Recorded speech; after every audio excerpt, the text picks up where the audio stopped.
Greetings and welcome to this episode of Rhino School of Rock.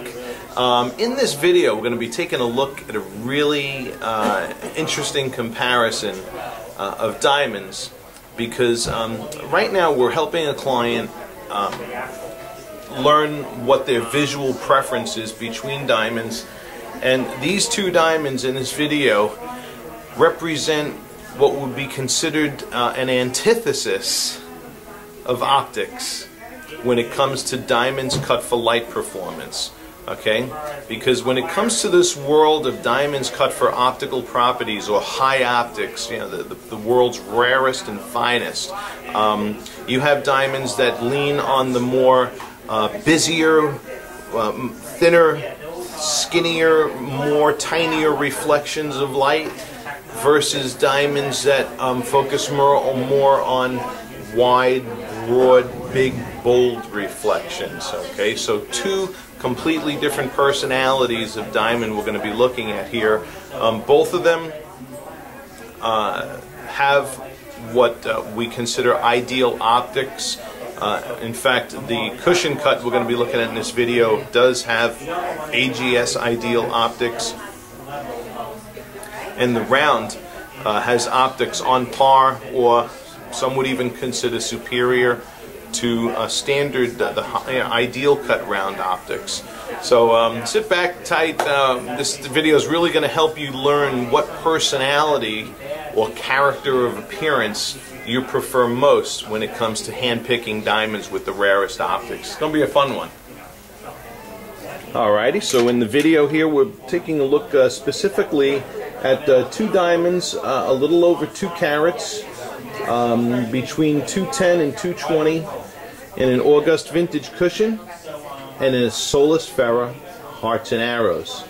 Alright, and here we have, like what I was just explaining, that antithesis in optics, because here you're focusing more on bold, broad, bright reflections. Also, the Solis Ferra, extremely bright stone, but thinner and more splintery reflections between the two diamonds. Okay. Yeah, some would consider the Solis Ferra a faster type of scintillation, okay, and the Solis Ferra a more a slower, more refined. But both of them extremely beautiful diamonds, completely different personalities, which is what kind of threw me for a little surprise when I had this request. But a good video to learn from. So this is your brightness and contrast pattern. We're going to look at sparkle and fire, and we're going to go by the window and look at natural daylight as well.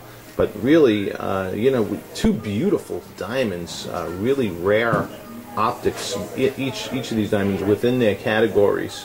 Alright, so now we're going to go to spotlighting.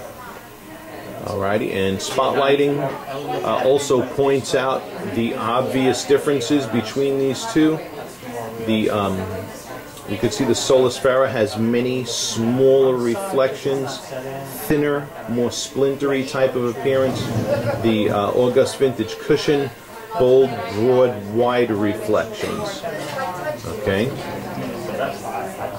so you know, some might say this one is more sparkly because it has more smaller reflections, but it really, the nature in which each of these diamonds is reflecting back light is 180 degrees different from each other. So you have to ask yourself, what is the appearance that appeals most to your eyes? Okay, so this is my spotlighting on steroids here. So, but both diamonds are under equal lighting. One is not getting special favor over another here. Alright. And now we're going to go by the window and look at natural ambient daylight between these two, I mean, what I would call powerhouse diamonds. Okay. Alright, now we're taking a peek at these two diamonds here in natural ambient daylight. We have some decent brightness out today.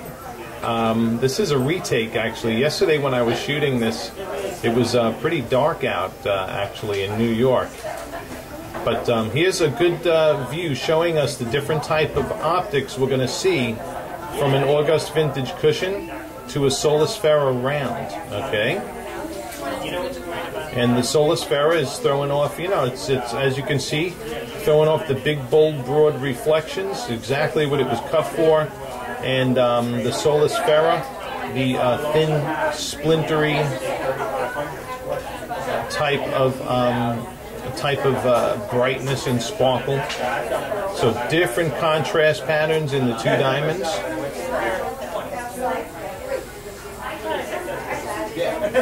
Different display of dispersion in this light.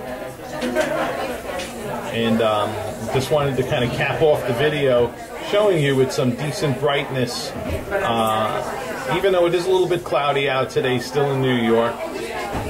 We've had a sour forecast, but this is a good representation of what you pretty much can expect to see within these two diamonds when you get them live and looking at them in natural daylight. Okay, so the big slow reflections of the August vintage, okay, mimicked after the old mine cut, but cut to optimal optics and precision. And then you got the Solisfera being the bright with the thin splintery reflections. Really tough comparison there. But this is the best way to really compare diamonds cut for optics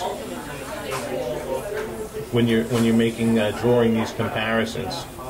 All right, thanks for watching.